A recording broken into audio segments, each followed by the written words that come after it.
Well, this is going to be a little bit different than your free squat. It's going to help train you to actually load this tissue, and then when you go back to the free squat, hopefully it'll balance out a little bit. Okay. Drive the knees out, hips drive back.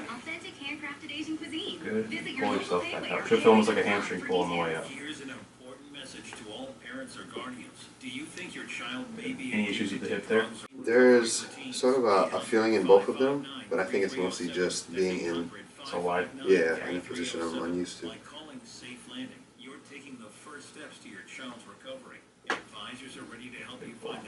For the goblet position.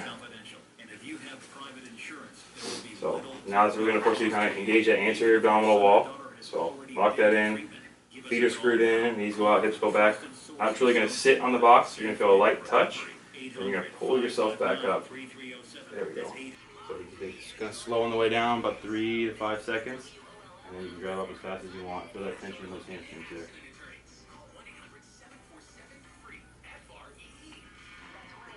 Good. Knees out, hips go back a little bit, move those hamstrings. Does that feel a little bit better? Yeah. Any issues with the hip there? There's still a little, but it's better? Yeah. Yeah. So I think what's going on your squat, right? So it's, and this probably happens every time you sit down too, it's just that patterning of this is pulling or holding you in position as you come down, right? So it's very anterior dominant. You can tell when you squat, like most of your muscle tissue is through the quads, right? So you're relying very heavily on this area in general versus most of this back here. So I'm not saying you have to switch to doing box squats, but something that I like to have people do that are very anterior chain dominant is to incorporate this as like either warm up or accessory work, right? And so 35-pound goblet squat's not very heavy. Probably do this for sets of 10, 12, 8, 10, 12, somewhere in there, in between sets of squatting or before squatting. Yeah. Usually what happens is people just kind of relax, whether it's in the chair or squatting, they kind of just pull themselves down like this. And the further the knee shoots forward, right? You gotta remember whatever angle is increased the most, I guess decrease, however you want to look at it.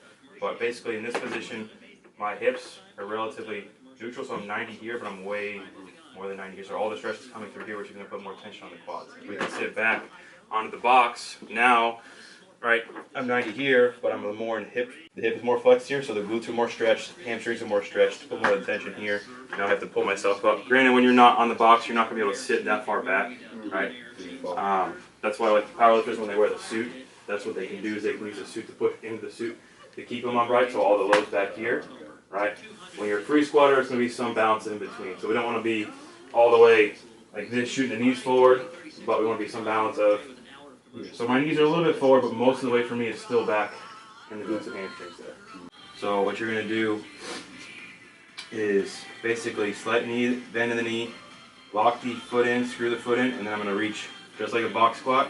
I'm going to reach back, trying to load or lower myself down with these guys. And then when I'm in this position, my shin is straight or a little bit behind. So when I come back up, I'm not so much concerned about this, but I want you to think about almost like you're pulling your foot this way, but pull back up. And then nice eccentric load back into the hips, the hamstrings, pull back up. So a little bit different way to do a step up, but it really drives home that engaging this tissue.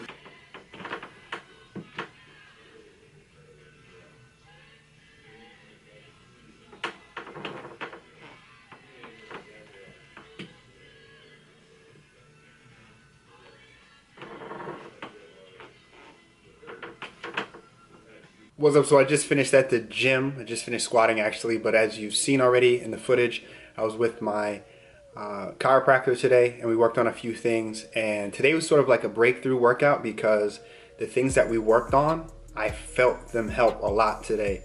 So I went for 225 for 3 sets of 8, which is, you know, looking back, it's not anything great, but based on the progression that I expected for myself, I shouldn't have been there yet, but I decided to go ahead and try it.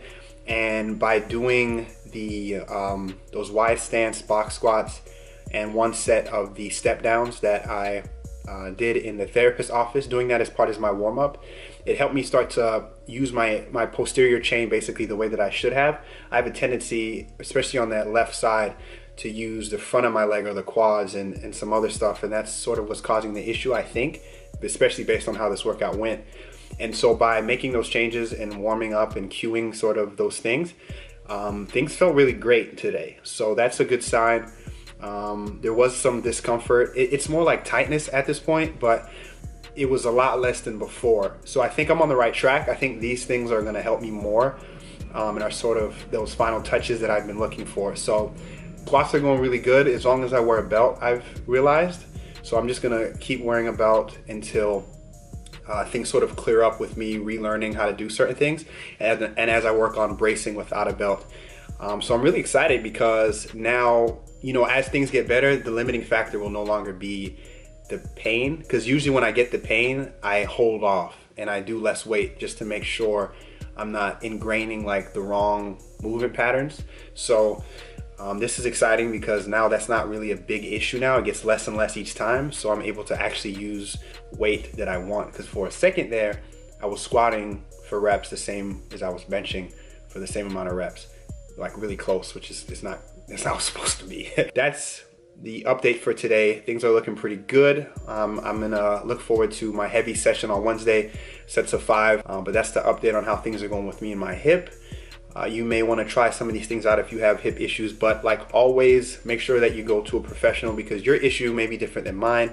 I'm just documenting my process so you see what you should do and maybe what you can do to address your issues. But like always, see a professional. They're going to help you with your own thing, and Clinical Athlete's a great resource for that. So I'm about to go shower. I'll see you guys in the next video. If you have any questions on anything, you're dealing with any injuries, or you want to learn more maybe about Clinical Athlete and my experience, you can watch my Rebuild series and post a comment if you have any questions or anything like that. And I'll see you guys in the next video.